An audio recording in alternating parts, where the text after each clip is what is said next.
Oke, baik Bapak Ibu, untuk penyakit menular pada hari ini kita akan membahas terkait dengan penyakit yang dapat dicegah dengan imunisasi. Oke, baik. Sudah terlihat PPT saya? Sudah, Bu. Oke, baik.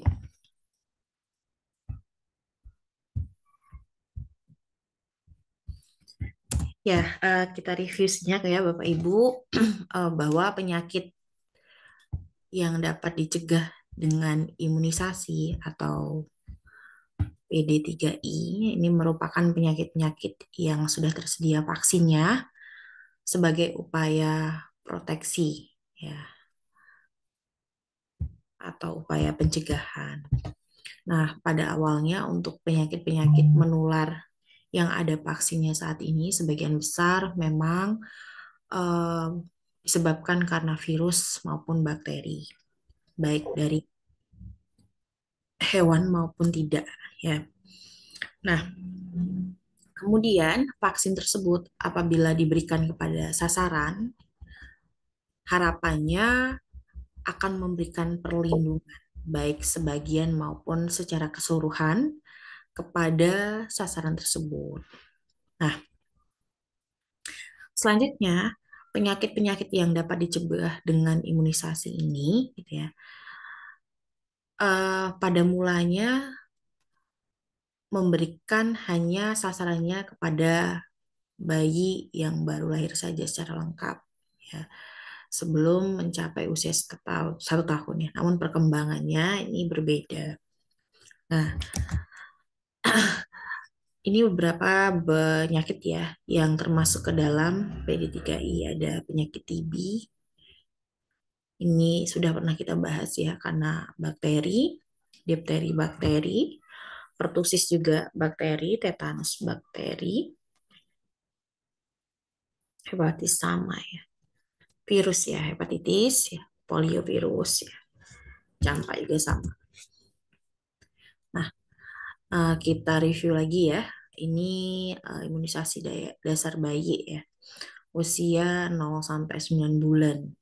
Ya, kita lihat ya Bapak Ibu semuanya bahwa perlindungan untuk vaksinasi itu ternyata nggak bisa diberikan dalam 1 kali saja ya. Seperti contohnya kemarin COVID-19 kita harus vaksin sampai 3 kali seperti itu ya. Jadi memang untuk proteksi dari dalam diri yang karena kita akan melindungi atau melumpuhkan ya, uh, memberikan kekuatan ya apabila ada bakteri atau virus yang masuk sesuai dengan target penyakit dan target organ dari virus atau bakteri tersebut ya, itu nggak bisa cuma 1 kali. Nah, ini contohnya ya, ada imunisasi anak sekolah juga ya. Kemudian kita akan lihat ya masing-masing penyakit tersebut. TB sepertinya tidak perlu kita bahas ya karena ini sudah termasuk ya. Kemudian difteri. Nah, laporan kasus difteri itu pernah ada ya sejak Januari sampai November 2017. Artinya penyakit-penyakit yang diberikan vaksinasi atau imunisasi ini, Bapak Ibu, sebenarnya ini pernah menjadi permasalahan atau dalam bentuk menjadi wabah ya atau pandemi seperti itu ya. Sehingga banyak apa namanya eh, korban ya meninggal dunia ya terutama pada anak dan balita. Nama muncul gagasan untuk memberikan perlindungan khusus ya melalui vaksin atau imunisasi tersebut. Nah, pada saat itu 2017 kasus difteri itu pernah ditemukan ada lebih 500-an kasus lebih ya. Ini secara nasional pada tahun 2017. Nah, 2019-2020 masih ditemukan lagi. Nah, pada tahun 2019 sampai 2020 ya, pertengahan difteri itu paling banyak dilaporkan di wilayah Jawa Timur, ya, Jawa Barat, DKI Jakarta, Kalimantan Timur, dan Aceh. Nah, Sampai dengan April 2020 ternyata lebih dari 500 bayi belum mendapatkan imunisasi. Ya, Penta 1 dengan penurunan terbesar terjadi pada bulan April 50% dibanding tahun 2019. Hal yang sama juga terjadi pada cakupan Penta 5. Nah, kenapa sih kok masih banyak yang belum ini ya mendapatkan vaksinasi lengkap di tahap pertama ya untuk difteri ini? Alasannya ya banyak ya Bapak Ibu ya. Terkadang memang ada orang tua yang tidak memperhatikan atau kurang memperhatikan terkait dengan imunisasi anaknya ya. Kemudian ada yang memang eh, permasalahan terkait dengan kepercayaan adat istiadat ya. Banyak alasan-alasan tersebut sehingga ini bisa eh, meningkatkan ya cakupan imunisasi itu lebih rendah ya. Selanjutnya untuk sitasis HIB ya, hepatitis B itu paling banyak ya masih kita temukan di Nusa Tenggara Timur ya, ini paling banyak ya tahun 2018. Kalau polio ya kita pernah ya Indonesia itu kalau tidak salah tahun 2009 apa 2007-an itu pernah menyatakan eliminasi polio ya. Tapi lambat laun kita pernah menemukan ya ada kasus polio. Terakhir kemarin di mana ya Bapak Ibu ya? Jawa Tengah ada ya baru-baru ini ya.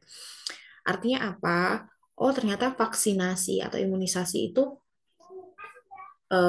imunisasi dasar lengkap ya. eh,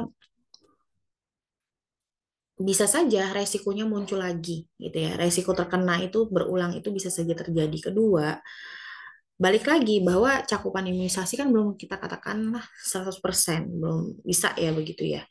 Nah, secara nasional pasti ada kelompok-kelompok tertentu ya yang mungkin tidak menginginkan atau tidak berkenan ya secara sengaja maupun tidak anak-anaknya ya dilakukan imunisasi atau vaksinasi. Tadi yang lebih besar ya persepsi ya kemudian permasalahan adat kepercayaan yang tidak berkenan untuk dilakukan vaksin atau imunisasi ya.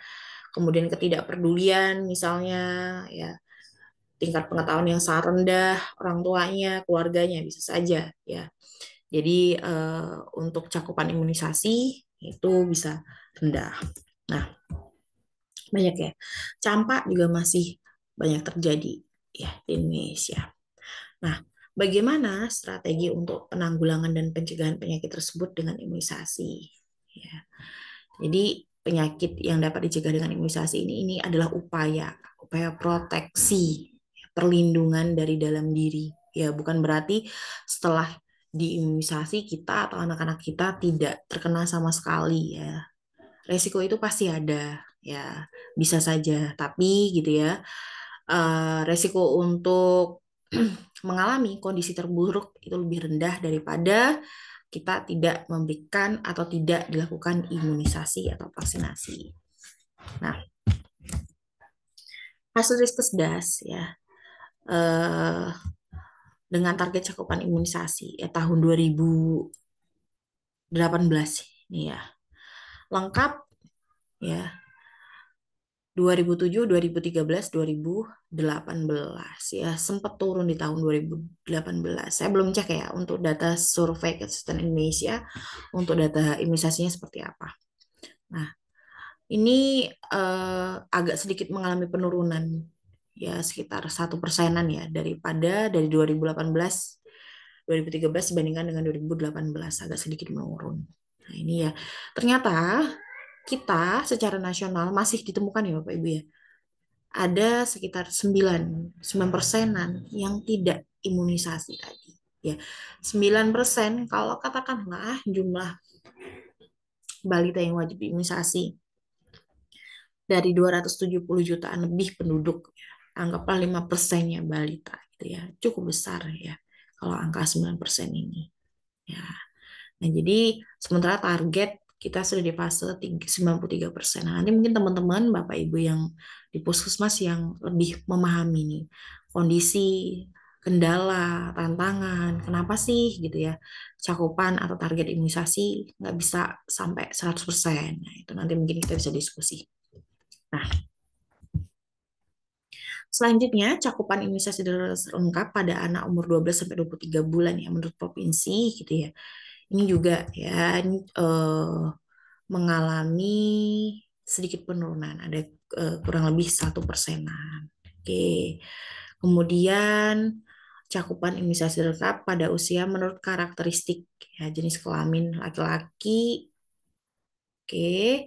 Kemudian yang tidak sekolah ini untuk orang tuanya ya ada 60% ya. Yang paling tinggi adalah dengan orang tua yang berpendidikan lulus perguruan tinggi yang tinggal di wilayah perkotaan. Kemudian cakupan imunisasi dasar pada anak usia 1 tahun sampai 12 sampai 23 bulan ya. Ini di tahun 2018 juga sedikit mengalami penurunan daripada 2013. Nah, apa itu strategi keberhasilan program imunisasi? Yang pertama, kampanye vaksinasi gitu ya. Kalau sekarang seharusnya gitu ya, karena imunisasi vaksinasi ini kan pada anak ya. Ini bukan seperti COVID-19 ya, gitu ya.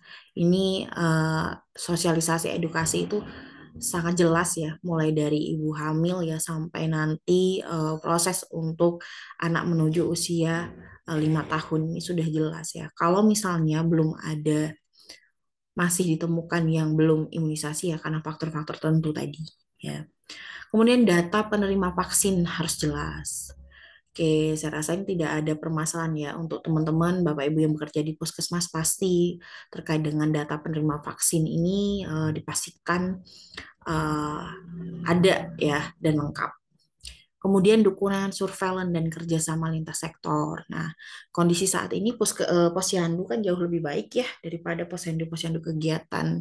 Kegiatannya juga sangat mendukung sekali untuk eh, mulai dari imunisasi ya pada anak, kemudian juga nanti deteksi dini penyakit menular dan penyakit tidak menular ya itu sudah ada ya, sudah lebih baik sekarang posyandu saat ini.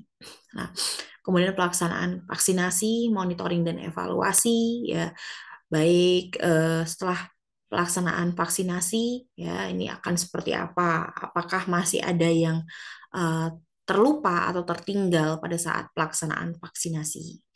Kemudian yang keenam, membangun sistem pengumpulan data secara online untuk program imunisasi dan surveillance PD3I. Ini pasti ada ya.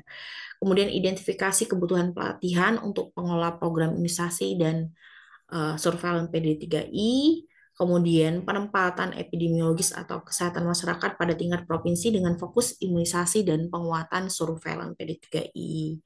Jadi penguatan surveillance ini hampir di setiap penyakit menular dan penyakit tidak menular merupakan strategi keberhasilan untuk program-program kesehatan. Jadi penting Bapak Ibu, kita semuanya, Bapak Ibu sebagai calon sarjana kesehatan masyarakat ya, penting untuk kita perhatikan terkait dengan penguatan surveillance EPID ya, data-datanya ya, pengolahan data, analisis ya, diseminasi ya secara terus-menerus sehingga program-program yang kita rancang, kita susun, kita implementasikan itu benar-benar tepat sasaran ya. Nah, sehingga tidak hanya kita yang penting ada program ya. Ini nanti juga pertimbangan terkait dengan anggaran yang sudah dikeluarkan. Selanjutnya pemenuhan kebutuhan vaksin ini sepertinya tidak ada masalah ya. Ke-10 adalah mengoptimalkan kegiatan pendampingan penyusunan microplanning dan supervisi suportif. Nah, kemudian pengembangan panduan singkat tentang program imunisasi dan surveillance PD3I dengan acuan panduan yang saat ini tersedia. Nah, lagi-lagi kalau panduan itu beda ya Bapak Ibu ya. Beda pemerintahan, beda presiden, beda menteri, beda lagi biasanya panduannya. Kami juga mengikuti walaupun kita swasta juga mengikuti Diksaintek ya. Jadi beda menteri ganti menteri beda semuanya sekarang panduan-panduan peraturannya. Kalau dulu ada kampus MBKM, kalau sekarang Dikti Saintek berdampak lain lagi ya.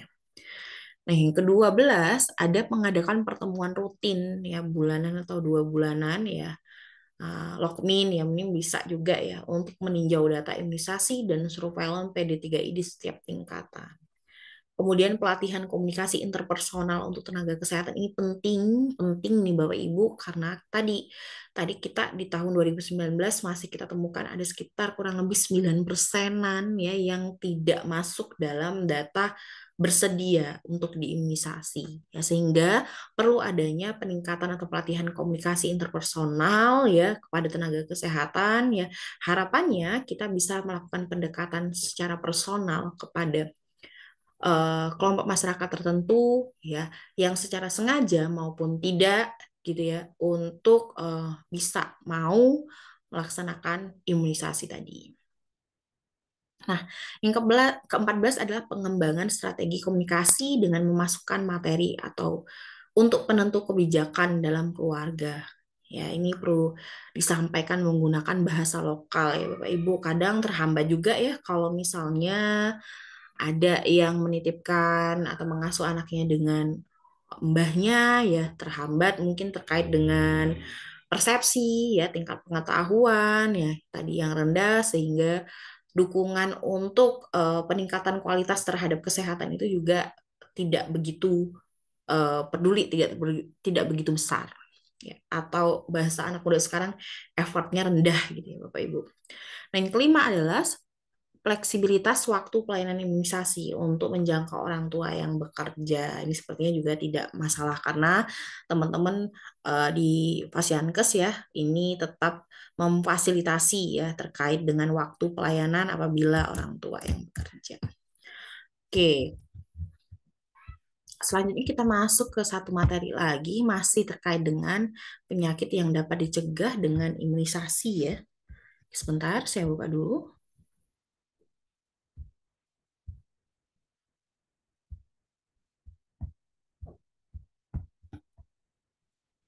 Oke, sambil saya mempersiapkan materi, jika ada pertanyaan saya persilahkan Bapak Ibu atau sharing, monggo.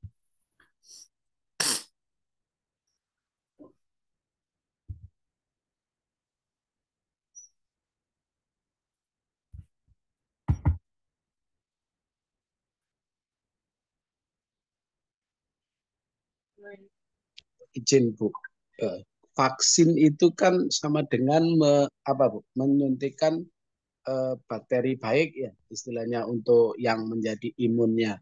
Itu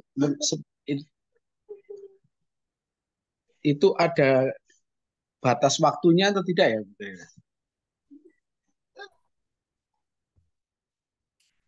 Batas waktu apa nih Pak? Ya misalnya satu vaksin itu misalnya 10 tahun gitu mungkin, atau mungkin di 10 tahun lagi ada varian baru atau mungkin seperti itu ya, karena mungkin sudah imunitasnya sudah menjadi berkurang gitu. Hmm, ya baik ya. Kalau batas waktu efektif ya di dalam badan ya itu enggak ya Pak ya, enggak ada ya batas waktunya ya, saya rasa. Nah, tapi gini persoalannya Pak. Eh, Orang kan punya asumsi begini, masyarakat kita masih sudah dilakukan imunisasi dasar lengkap, tapi kok masih kena, contohnya ya, polio, katakanlah gitu, kita masih ketemu kasus polio, misalnya gitu. Ya tadi, ya biasanya setelah vaksin atau imunisasi itu kan ada yang namanya apa? Proses untuk observasi, ya, atau monitoring dan evaluasi terkait dengan pelaksanaan itu. Kedua, beda jenis virus, Pak. Beda juga nanti ya treatment yang kita lakukan. Ya, contohnya begini deh, COVID ya. COVID itu varian virus penyebabnya kan banyak ya. Nah, nih ya.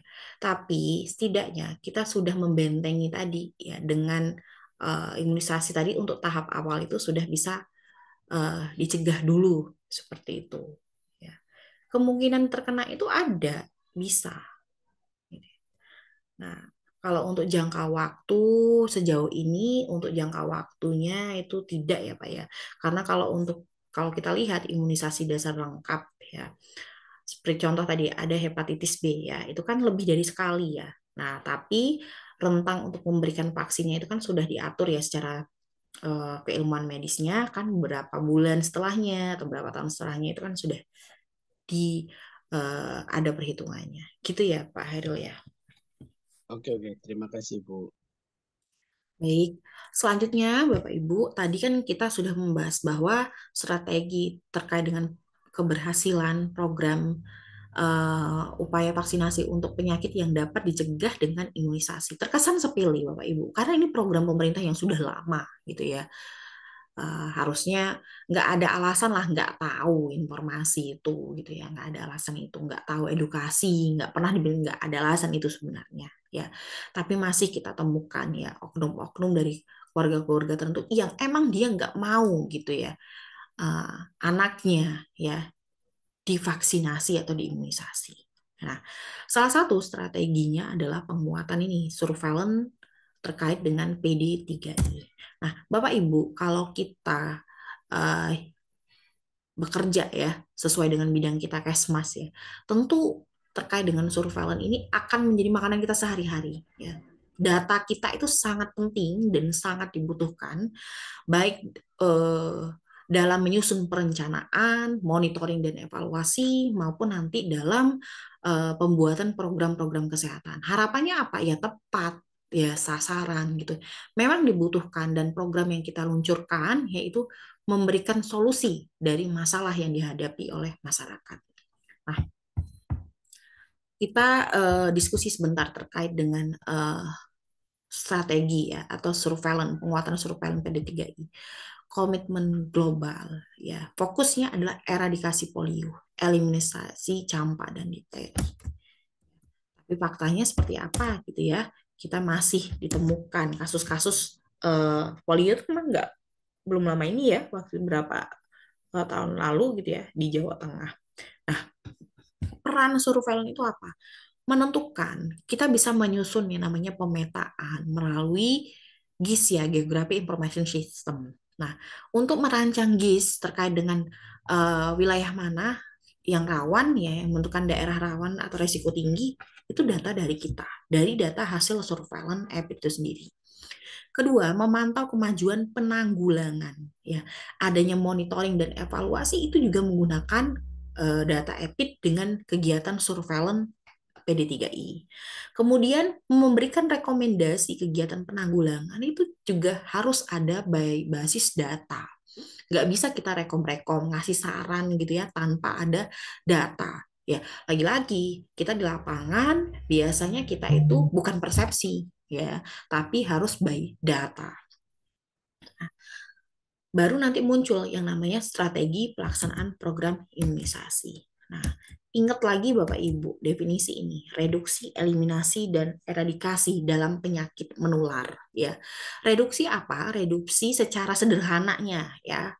Ini banyak jenis penjelasannya. Reduksi adalah upaya menurunkan angka insiden atau kasus baru dan prevalensi ya jumlah kasus lama ditambah dengan kasus baru dan atau mortalitas sampai pada tingkat tertentu di suatu daerah atau lokasi. Nah, biasanya sesuai dengan target ya yang ditetapkan. Nah, kemudian kalau eliminasi, upaya menurunkan angka insiden menjadi nol atau sangat kecil ya di wilayah tertentu ya. Bisa jadi nol. Jadi kita pernah ngomongin polio, kita bebas polio, nggak ada lagi kasus polio. Ternyata berapa tahun kemudian ya masih ditemukan. Nah, bagaimana kita mau mengendalikan ya Bapak Ibu? Logika saja ini penyakit menular. Penyebabnya karena virus ya, bakteri ya, yang tidak kasat mata kita lihat ya. Kalau penyebabnya itu hewan yang bisa kasat mata kita lihat ya bisa kita cepat kendalikan.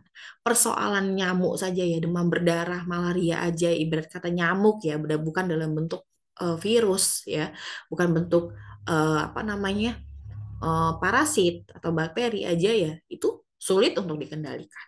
Ya, apalagi ini betul-betul penyebabnya ukurannya itu tidak terlihat ya kalau secara kasat mata. Yang ketiga, eradikasi, upaya menghilangkan angka kasus baru dan pemutusan penularannya di dunia.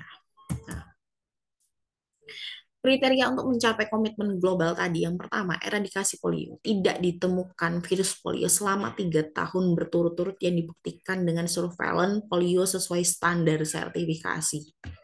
Kita pernah ya di kondisi ini. Eliminasi campak ya.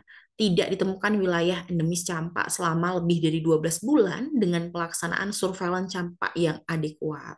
Nah, selanjutnya, cakupan surveillance PD3I saat ini ya.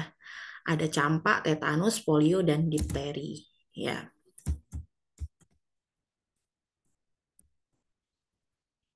Oke, campak pernah menuju eliminasi target 2015, pernah ya, tapi masih ditemukan.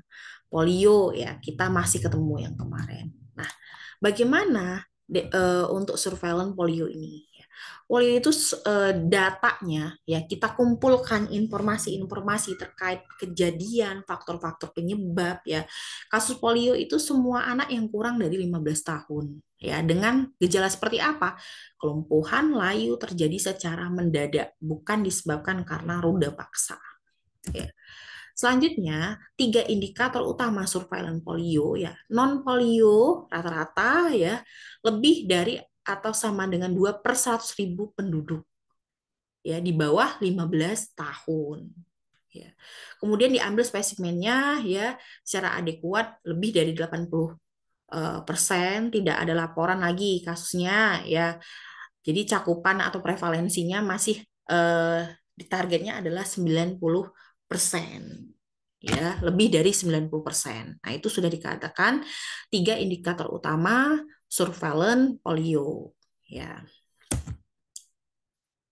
Nah, kalau masih ada penemuan ya kasus-kasus polio di rumah sakit ya mungkin di puskesmas dan masyarakat ya kita segera ya lakukan tindakan tadi mengumpulkan data primer ya informasi-informasi berkaitan dengan bagaimana itu dapat terjadi kejadian penyakit polio tersebut dapat terjadi.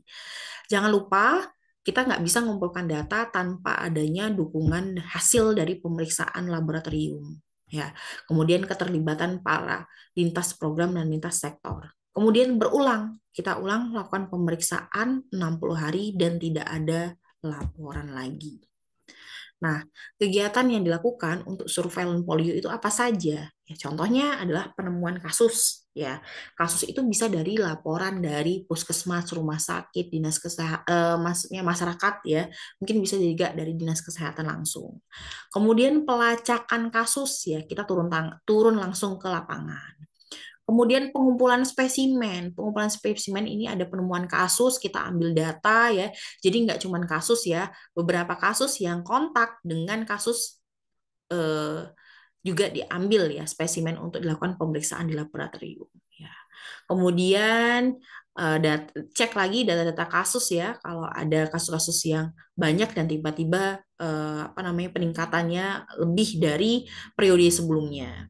Kemudian survei status imunisasi polio, cek lagi status imunisasi polionya itu dulu yang bersangkutan pernah diimunisasi atau tidak, itu jangan lupa. Kemudian data EPID, kemudian data laboratorium terkait dengan kasus polio dan kontak, ya. Kemudian kunjungan ulang 60 hari dilakukan pemeriksaan ulang ya. Kemudian kita lakukan lagi analisis ya. Nah, baru interpretasi, baru kita lakukan umpan balik dan penyebar luasan informasi. Nah, alur pelaporannya seperti ini, alur pelaporan dan umpan balik untuk surveillance polio. Ya, mulai dari masyarakat bisa ya ke puskesmas, kemudian nanti ke dinas kesehatan ya atau dari dinas kesehatan dapat laporan juga dari rumah sakit bisa, kemudian kita lakukan juga pemeriksaan berulang spesimennya ya ke laboratorium, kemudian hasilnya seperti apa kita laporkan ke dinas kesehatan provinsi hingga ke pusat ya, pusat nanti melaporkan kepada tingkatan instansi yang lebih tinggi melalui WHO dan seterusnya. Nah, ini akan terus ya, karena Izin Ibu, polio ini kan bukan menjadi persoalan wilayah saja, ini sudah nasional ya, bahkan uh, masuk ke dalam program yang memang penyakitnya tuh harusnya kita sudah di zero, nol, ya nggak ada muncul kasus lagi. Nah, itu izin untuk Ibu, ya. eh, slide-nya yang kami terima itu anu Bu, masih ketinggalan jauh. Oh iya, Mungkin bisa di replace. oke, sebentar.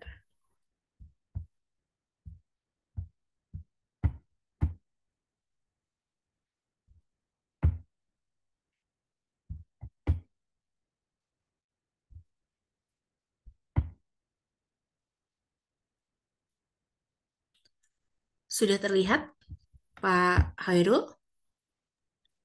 On proses, Bu.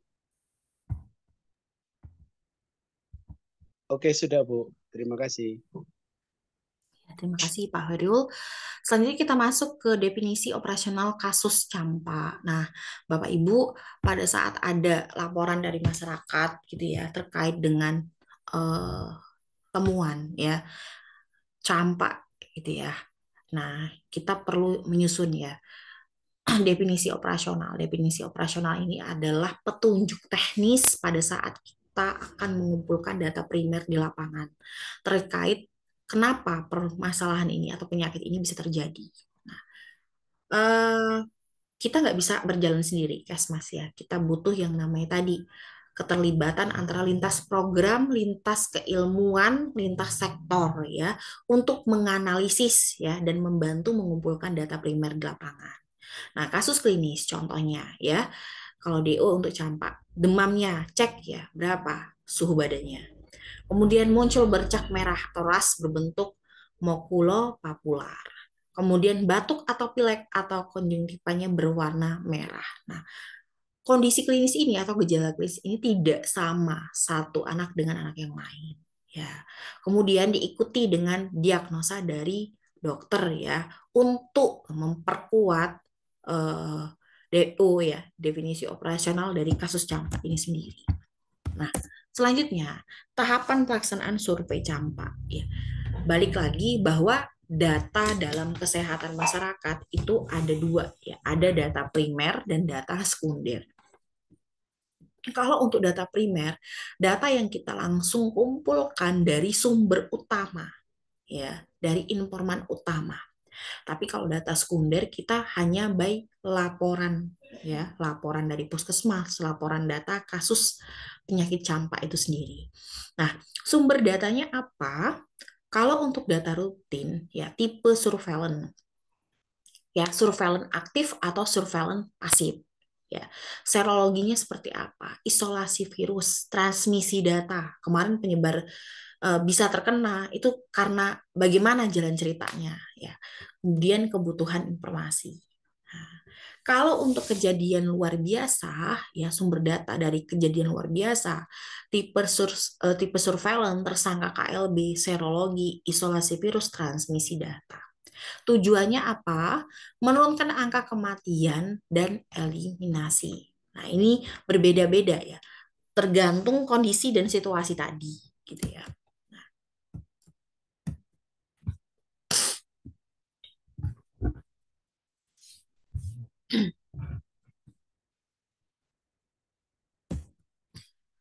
Oke, kalau kita lihat dari surveillance campak berbasis individu CBMS ya, ini identitasnya secara individual harus lengkap ya. Kita punya data nama, kasus, jenis kelamin, tanggal laporan diterima, tanggal pelacakan, pengambilan sampel, status imunisasi, dan riwayat sakitnya.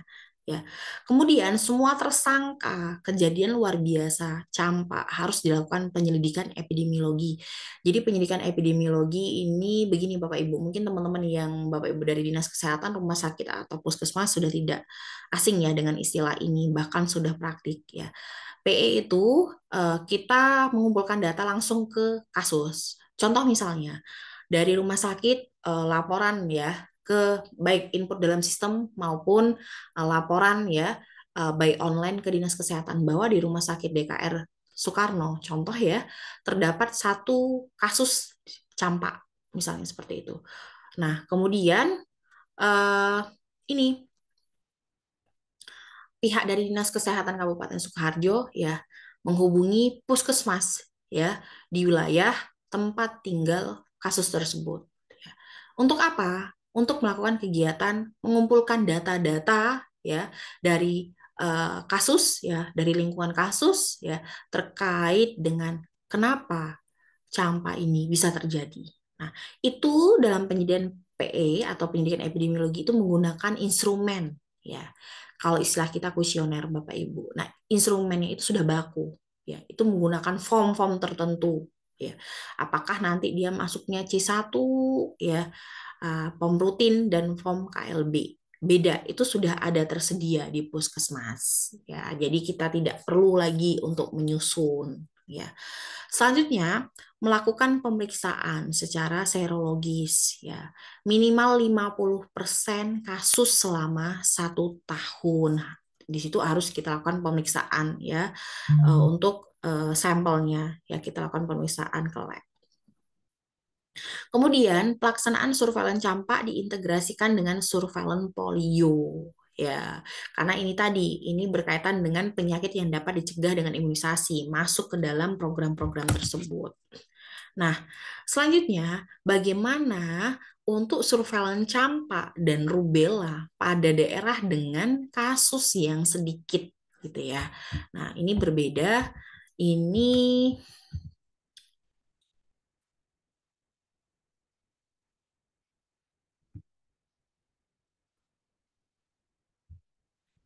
Oke, kita perlu ya adanya laporan dulu, kemudian kita lakukan identifikasi ya.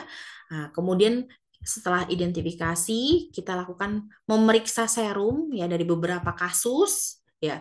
Kemudian setelah diagnosa dan hasil lab keluar, kita baru bisa mengkonfirmasi bahwa itu campak positif atau rubella positif. Nah, kalau misalnya positif ya, kita lakukan investigasi lebih mendalam ya terkait dengan pengumpulan penyebabnya lagi, kemudian nanti secara berkala kita lakukan juga pengecekan di laboratorium. Nah, untuk penentuan status KLB ya, kejadian luar biasa atau tidak, Bapak Ibu, itu sudah ada aturan setiap wilayah dan dari Kementerian Kesehatan sudah ada. Misalnya nih polio gitu ya. Kita kan sudah menyatakan bahwa secara nasional kita itu bebas polio, tapi ternyata sebagai contoh ya di Kabupaten Sukoharjo sudah ditemukan 1 kasus polio gitu ya, terkonfirmasi positif polio ya. Itu bisa dikatakan dengan kasus KLB, wilayah tersebut dalam kondisi kejadian luar biasa. Nah, itu untuk menentukan mengambil sikap tersebut, memutuskan itu ada aturan-aturannya. Ya, beda penyakit menular beda ya aturan-aturannya. Oke.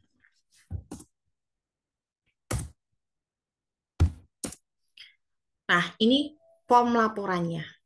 Ya, ada data rutin ya, data KLB ini berbeda-beda dari puskesmas ke dinas kesehatan ya, dinas kesehatan ke provinsi, ini laporan-laporannya ada form-formnya tersendiri. Nah, untuk alur pelaporan surveillance campak sama seperti polio tadi. Bisa laporan dari masyarakat, laporan kasus, kemudian dari klinik atau praktek dokter atau bidan swasta, kemudian puskes pembantu, laporan ke puskesmas ya, nanti ke dinas kesehatan atau bisa ke rumah sakit ya feedbacknya. Ya. Nah, integrasi secara terus-menerus ya, kemudian dilakukan juga pemeriksaan di lab sampai nanti hasilnya seperti apa ya dilaporkan ke Dinas Kesehatan Provinsi dan juga ke pusat. Mohon maaf ya Bapak Ibu, kita stop sebentar sedang azan.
Baik, saya lanjutkan Bapak Ibu.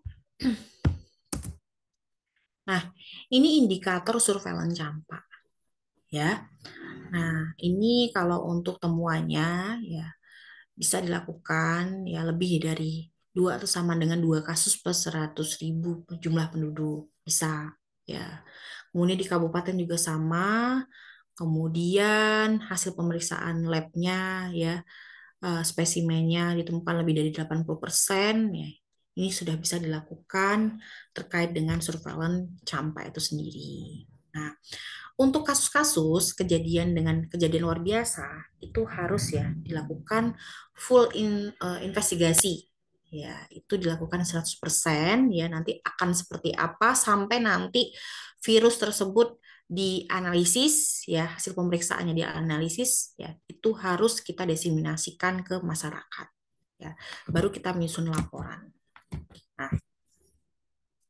kalau untuk surveillance penyakit difteri, ya ini penyakit menular pada akut pada tongsil, faring, dan hidung. Kadang-kadang pada selaput mukosa dan kulit. Ya ini beda-beda setiap anak mengalaminya. Oke, ini ada kasus probable ya, kasus yang menunjukkan gejala-gejala demam, ya sakit menelan, ya seperti pembekakan pada leher, sesak napas ya seperti amandel itu istilahnya. Kemudian kasus terkonfirmasi, ya, disertai hasil lab positif berupa hapus tenggorok dan hapus hidung atau hapus luka di kulit yang diduga difteri kulit. Ya, jadi penggolongan kasus ada dua, kasus probable dan kasus konfirmasi. Ya, kasus probable, kasus konfirmasi ini yang sudah positif untuk mengalami gejala tadi difteri ya. Oke, kegiatannya apa saja? Ini penemuan kasus, pelacakan kasus, pelaporan, pengolahan data, umpan balik, dan manajemen surveillance. Bapak Ibu ingat lagi bahwa surveillance itu adalah pengumpulan data secara terus-menerus ya. Nah, nanti ada mulai pengumpulan data, pengolahan data, analisis data, interpretasi data, diseminasi data, feedback ya, serta nyusun bagaimana program atau upaya pencegahan dan penanggulangannya. Ya, jadi nggak dalam satu waktu. Nah, penyelidikan epidemiologi ini adalah bagian dari yang namanya tadi surveillance. Ya, investigasi juga bagian bagian dari surveillance epidemiologi. Nah, penyelidikan epidemiologi ini penting, sangat penting. Kita nggak bisa melihat data. Kenapa masalah atau kasus ini bisa muncul hanya by data sekunder saja, gitu ya? Tapi perlu adanya pengumpulan data secara primer. Ya, dilakukan kapan? Dilakukan terhadap setiap ada satu kasus difteri, baik dari rumah sakit, puskesmas maupun masyarakat yang bertujuan untuk menegakkan diagnosis, memastikan apakah ini bisa dalam kondisi KLB ya atau kasus tambahan atau dia masih kasus probable, bukan konfirmasi, terkonfirmasi positif. Nah, penyelidikan epidemiologi ini tahap kegiatannya Bapak Ibu kita bisa mendatangi kasus dan rumah kasus ya. Kita mengumpulkan data dari informan atau dari keluarga ya. Kemudian kita selain mengumpulkan data POM, kita bisa melakukan observasi. Namanya kita melakukan observasi tidak bisa Bapak Ibu kalau kita tanpa adanya lembar observasi. Lembar observasi itu bisa dalam bentuk form checklist ya, bisa. Kemudian nanti spesimennya diambil ya dari kasus untuk dilakukan pemeriksaan ke lab. Nah, hasilnya seperti apa? Diagnosisnya nanti dibantu dengan dokter. Hasilnya ini akan keluar ya, diduga ya. Kita baru menyatakan kalau hasil lab itu belum muncul, kita baru bisa diduga ini merupakan kasus difteri ya yang disebabkan karena ini. Nah, nanti kita bisa melakukan kepastiannya ya. Ini positif difteri ketika hasil laboratorium menyatakan bahwa ini betul satu kasus difteri terkonfirmasi positif. Nah, apa saja yang kita kumpulkan? Selain kuesioner, tadi lembar observasi, ya, kita bisa melakukan wawancara dalam kegiatan PE atau penyidikan epidemiologi. Satu, misalnya, indeks kasus atau paling tidak dari mana kemungkinan kasus berawal, histori sejarahnya. Pasti kan ke petugas nanya, kenapa Pak kemarin cerita dulu ya, kenapa kok bisa sampai kena penyakit ini, gitu ya. Kemudian kasus-kasus tambahan yang ada di sekitarnya, kontak siapa saja yang sudah interaksi dengan Bapak ya keluar selain keluarga ya. Kemudian bagaimana kemarin kemana saja pada saat sebelum sakit ya sampai sakit sudah kemana saja ya, cara penyebaran kasus, kapan, ya, kemana saja arah penyebaran penyakit, siapa, di mana, berapa orang, nah semua itu harus diambil spesimennya ya Bapak Ibu ya, untuk dilakukan pemeriksaan di lab, karena kita menghindari gitu ya, ternyata nanti yang diduga positif tadi sudah dirawat, nah yang lain ada yang eh, apa namanya diduga ya probable katakanlah kasus probable ya tidak kita ambil malah bisa menularkan ke eh, ruang lingkup atau populasi yang lebih banyak ya.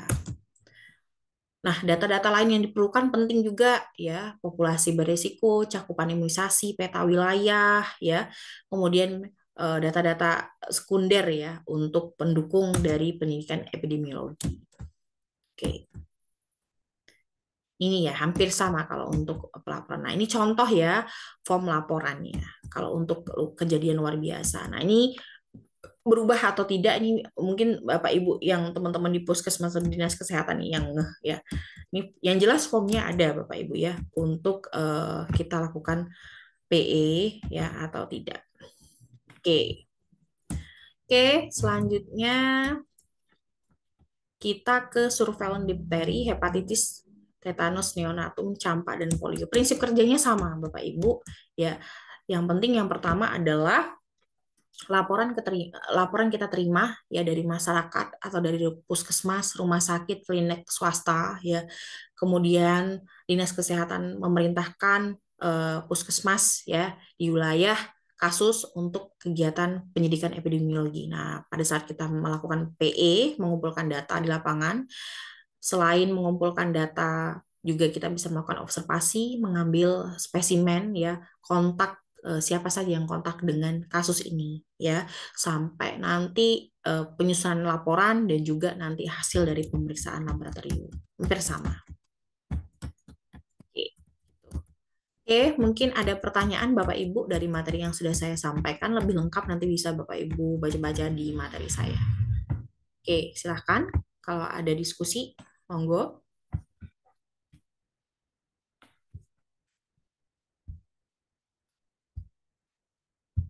Ada Bapak Ibu?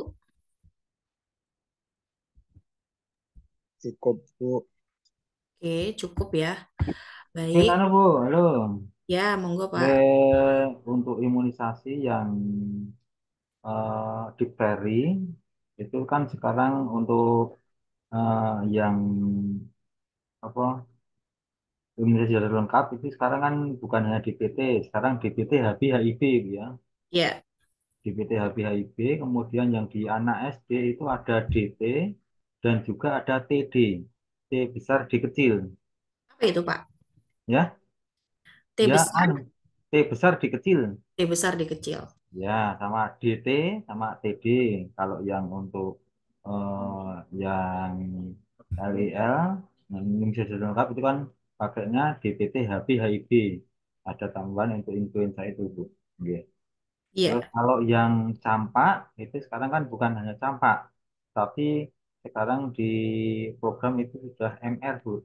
ya. Measles rubella, ya. Iya, itu, Bu. Ya. Terima kasih. Oke, baik. Terima kasih Pak Daniel untuk eh, tambahannya ya. Jadi ini ada perubahan ya sekarang Bapak Ibu ya. Lebih baik dan lebih lengkap karena pemerintah juga menyesuaikan dengan penambahan-penambahan kasus di lapangan ya. Sehingga tadi penyempurnaannya terus dilakukan dengan tambahan-tambahan seperti yang sudah disampaikan dari Pak Daniel tadi. Terima kasih Pak Daniel sharingnya ya. Nanti kita tambahkan dalam materi selanjutnya. Baik, ada lagi Bapak Ibu?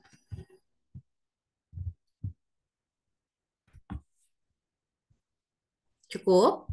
Mungkin saya mau share apa ya? Diskusi juga ya, Bu ya. Ya, silahkan Bu Kalila bisa on cam Ibu. Iya, Bu. Ini kan Kak beberapa hari belakangan ini berita tentang TBC ya Bu ya. Kan mulai naik lagi katanya kasusnya yang naik di beberapa daerah. Terus bersamaan dengan itu adanya apa namanya dari pemerintah itu untuk percobaan vaksin untuk TBC itu ya Bu ya. Kalau saya lihat dari terutama kalau saya baca di media sosial terutama Twitter itu kan masyarakat lebih apa kurang setuju mungkin Bu ya dengan adanya pengadaan vaksin ini gitu. Dari kita sebagai praktisi kesehatan mungkin ataupun masyarakat biasa harusnya menanggapi hal itu seperti apa ya Bu ya. Soalnya kan kalau vaksin itu ya bagus-bagus tapi juga kalau melihat beberapa track record dari pemerintah mungkin masyarakat ada trust issue mungkin ya Bu ya. Itu sebaiknya kita sebagai praktisi kesehatan dan juga masyarakat itu menyikapinya sebaiknya seperti apa Bu gitu. Ya, baik. Terima kasih Bu Kalila. Betul ya. Itu kemarin yang ini ya, yang yayasan itu ya. Apa? Sebentar ya, Bu.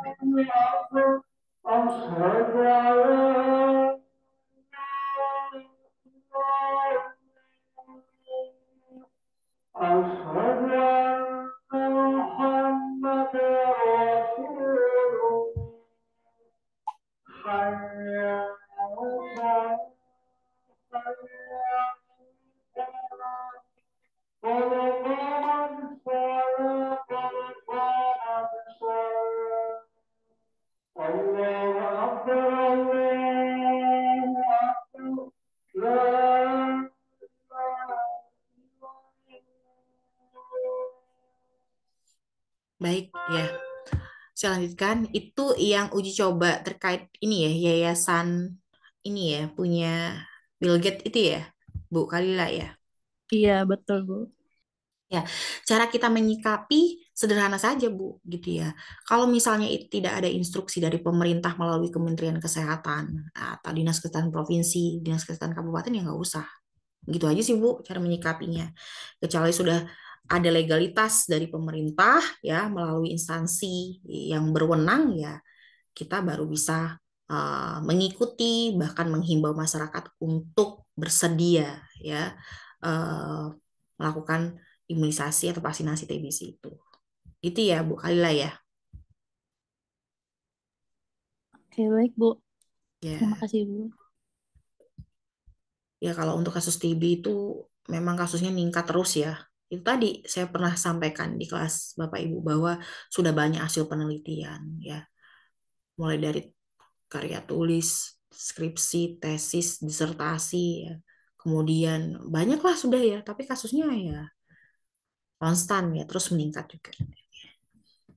Oke, mungkin jika tidak ada Bapak Ibu yang perlu kita diskusikan, kita cukupkan dulu untuk perkuliahan EPID penyakit menular pada hari ini. Terima kasih atas kesediaan Bapak Ibu semuanya yang tetap semangat nih sambil bekerja di hari Sabtu yang masih bekerja ya. Selamat mengikuti perkuliahan selanjutnya. Selamat berakhir pekan. Saya akhiri. Selamat siang. Wassalamualaikum warahmatullahi wabarakatuh. Waalaikumsalam Waalaikumsalam warahmatullahi warahmatullahi wabarakatuh. Terima kasih Bu. wabarakatuh. Selamat weekend. Terima kasih, Jimmy.